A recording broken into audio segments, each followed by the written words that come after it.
Assalamualaikum warahmatullahi wabarakatuh. Selamat malam, kembali lagi bersama saya pastinya Haikal di Speak Up TV 9 Lombok. Nah, hari ini kita akan membahas sesuatu yang akan datang ya, tapi bukan masa depan.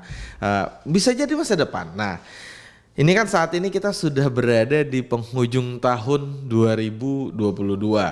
Nah, tepatnya sudah di bulan Desember lah, kurang dari 1 bulan kita sudah akan memasuki tahun 2023. Tepat 1 tahun sebelum memasuki tahun politik. Kalau kata-kata orang, di tahun 2024 nanti kita akan melaksanakan pemilihan umum serentak hampir di seluruh Indonesia. Mulai dari bupati, wali kota, gubernur, sampai juga pemilihan presiden Republik Indonesia. Nah, hari ini kalau saya tadi udah ngomongin pemilu, pasti bintang tamu saya ada hubungannya sama pemilu 2024, yaitu yang udah hadir di studio Speak Up, yaitu Bapak Edi Putrawan, Ketua Divisi Data dan Informasi KPU Kota Mataram atau Komisi Pemilihan Umum Kota Mataram. Ya. Selamat malam Pak Edi. Semangat pagi. Semangat pagi ya, meskipun malam hari kita semangat pagi.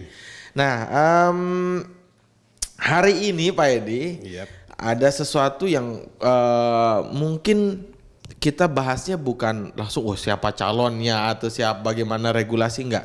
Tapi sudah banyak nih generasi Z itu yang sudah sekarang ini sudah bisa menjadi pemilih. Betul. Nah, di Kota Mataram anak-anak yang mungkin 4 tahun lalu masih SMP, sekarang sudah SMA, udah lewat 17 tahun, sudah punya KTP. Berarti sudah bisa milih dong Pak ya? Sudah bisa milih. Berarti pasti banyak mungkin pemilih-pemilih baru. Nah, ini pengen banget nih kita tahu apa aja sih strategi-strategi yang dilakukan oleh KPU Kota Mataram khususnya.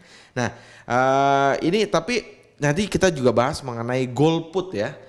Apakah anak-anak generasi Z itu apakah banyak golputnya atau mereka sudah bisa menentukan pemilihan. Sebelumnya pertanyaan pertama saya nih Pak Edi. Apa kabar dulu Pak Edi? Itu pertanyaan pertamanya. Ya cukup dingin ini. Cukup dingin ya, udara di luar beberapa juga, hari ini betul. Hujan, mendung, angin. Nggak pernah lihat matahari gitu ya. Betul, ini udah berapa hari ini udah kelihatan ini. Dan ya semoga, dan juga kalau kita lihat di media sosial banyak pohon tumbang. Ya. Pohon tumbang karena angin juga lumayan kencang Pak Edi. Mungkin ini hati-hati ya buat teman-teman yang berkendara terutama di luar rumah. Jangan sampai tidak memilih nanti di 2024 gara-gara karena kejadian di cuaca yang buruk itu, ini ya. Ya. Waduh, hati-hati. Jangan sampai hak pilih kalian hilang. Luar biasa. Tapi sehat, keluarga sehat Pak Edi? Alhamdulillah sehat. Gimana teman-teman di KPU Kota Mataram? Lagi sibuk-sibuknya ini. Sibuk-sibuknya ya. Kebetulan saya juga baru balik tadi malam kan. Tadi malam dari Jakarta untuk membahas ini, juga kita konsultasikan juga dengan KPU RI juga di pusat. Dan hari ini juga ada acara di provinsi, sehingga yang harusnya datang hari ini adalah Pak Sopian yang divisi sosialisasi sebenarnya. Tapi diganti oleh Pak Edi. Karena tadi malam telepon tidak bisa ada undangan provinsi. Siap. Kita siap saja, siap tempur. Berarti ini baru balik dari Jakarta semalam, hari ini sudah syuting. Ya, begitu. Luar biasa. Emang nggak boleh sakit ya kalau KPU ini Pak ya? Nggak boleh sakit ya. Iya. Nanti kalau udah 2024 lewat baru boleh sakit. Boleh. Boleh. Jadi sebelum berarti 1 tahun lebih ini nggak boleh sakit. Kita bilang 1 tahun lebih lah, 2 tahun 3 tahun inilah nggak boleh sakit. Oke. Jadi luar biasa. Salah satu mungkin syaratnya kalau mau masuk KPU harus punya stamina yang luar biasa ya. Iya, karena kan nanti ada medical check up-nya check up-nya. Oke, Pak Edi lagi sibuk apa KPU sekarang nih? Menjelang 2020 kan masih lama Pak, setahun. Betul. Itu kalau tidak salah 1 tahun 2 bulan lah. 1 tahun 2 bulan ya, kurang lebih. 1 tahun 2 bulan, tapi berdasarkan kesepakatan di pusat itu kan memang pemilu ini persiapannya disepakati kemarin 20 bulan. 20 bulan, 1 20 tahun. bulan itu masuk tahapan, sehingga 14 Juni kemarin itu sudah launching, itu sudah hari pertama tahapan pemilu. 14 Juni 2022. Dan sebelum itu pun kita sudah menyiapkan persiapan-persiapannya, termasuk perencanaan anggaran dan segala macamnya itu sudah disiapkan jauh-jauh hari sebelum itu gitu. Bahkan untuk pemilih agar diketahui bahwa memang untuk pemilih itu sendiri kita tiap bulan pasca pilkada di Kota Mataram itu kita memutahirkan daftar pemilih kita yang disebut dengan daftar pemilih berkelanjutan. Itu tiap bulan kita daftar pemilih berkelanjutan. Iya. Ini juga tadi mungkin sedikit mengenai pemilu yang serentak. Bahwa pemilu serentak itu di 2024 itu termasuk wali kota, gubernur itu beda bulan. Beda bulan Pak. Betul. Ya? Enggak satu bulan yang sama. Satu bulan yang sama. Jadi pemilunya yang 5 surat suara, kalau kita bilang 5 kota itu, pemilu 5 kota itu nanti di bulan Februari. Nah, persisnya di tanggal 14 Februari. 14 Februari untuk yang pertama. Itu bertepatan dengan Hari Kasih Sayang kalau tidak salah itu. Oh iya benar, itu hari Valentine Day. Makanya selain Hari Kasih Sayang juga Hari Kasih Suara. Nah, itu Hari kasih suara. Berarti harus mengasih suara Pak. Nggak boleh ada golput. Harus. Ini makanya kita himbau memang untuk pemilih kita yang terdata di DP4 kita yang kemarin dikirimkan itu memang sekarang masih di tingkat pusat untuk pengolahannya, tapi berdasarkan informasi data memang pemilih milenial dan generasi YZ ini itu sangat mendominasi. Bahkan angkanya itu Untuk Kota Mataram. Untuk Kota Mataram pun di atas 60% pemilih kita yang milenial generasi Z ini gitu.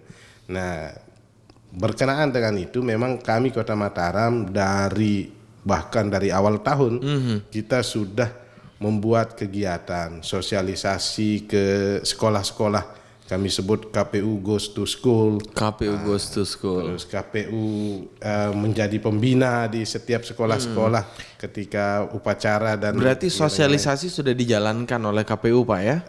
Insya Allah kita sudah jalankan maksimal. Mungkin nanti ada saja memang yang belum mendengar atau mengetahui tentang itu. Makanya kita mencoba bekerja sama dengan banyak stakeholder, banyak pihak untuk itu gitu. Oke, berarti kalau ibaratnya sekarang pemilih itu 60% anak muda lah kita bilang. Berarti para calon nih atau bakal calon harus punya strategi yang berbeda ya Pak ya. Gak bisa pakai gaya ke orang tua gitu kan. Harus ada cara baru. Dan juga KPU-nya Pak.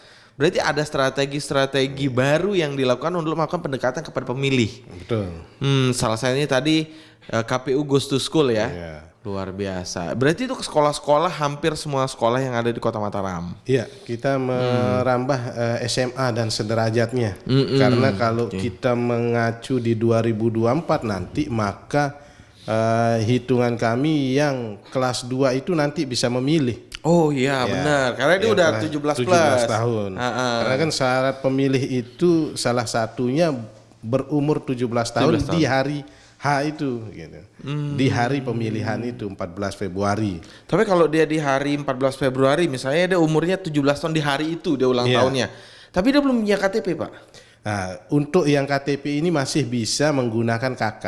Oke. Dan memang ini juga sudah kita komunikasikan dengan pihak Capil kemarin. Pihak Capil punya komitmen untuk kalau yang sebelum-sebelumnya juga bahkan pihak Capil itu membuka layanan di hari H. Di lokasi KTP di kantor. Oh di kantor Capil. Kira di TPS-nya. Terlalu banyak. Terlalu banyak Pak ya. Ada berapa TPS Pak Mataram? Untuk pemilu 2019 kemarin itu ada 1.274. 1.274. Nah, pemilu ke depan ini tentunya akan lebih dari itu. Yang kita ajukan itu di angka 1.450 TPS. Karena kita mengacu bahwa dalam satu TPS itu maksimal 300 pemilih. Oh, maksimal 300 pemilih. Ya, berarti maksimal. Di satu kelurahan bisa aja lebih dari di satu RT bahkan bisa mungkin 2 TPS ya. Bisa jadi. Karena nanti tergantung penduduknya. Yang sudah memenuhi syarat di sana seberapa banyak dia gitu. Di 2024 ini legislatif juga Pak? Apanya? Pemilihan legislatif juga? Iya. Legislatif juga, tapi beda bulan? Enggak, kalau untuk pemilu ini legislatif, DPRD provinsi, DPRD kabupaten kota, DPR RI, DPD, baru pilpres. Oh, Lima-limanya akan kita pilih itu. Itu barengan itu, kalau yang 5 itu, kecuali yang pimpinan daerah yang Betul, beda yang bulan. pilkadanya beda bulan. Oke, wih itu kerja berat Pak ya 2024. Ya, katanya kan pemilu terumit di dunia. Pemilu terumit di dunia. Betul. Luar biasa.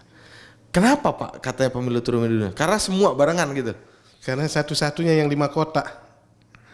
Iya benar-benar. Satu-satunya 5 kotak kita di sini, bahkan kalau kita mengaca di 2019 kita memiliki pengalaman buruk lah.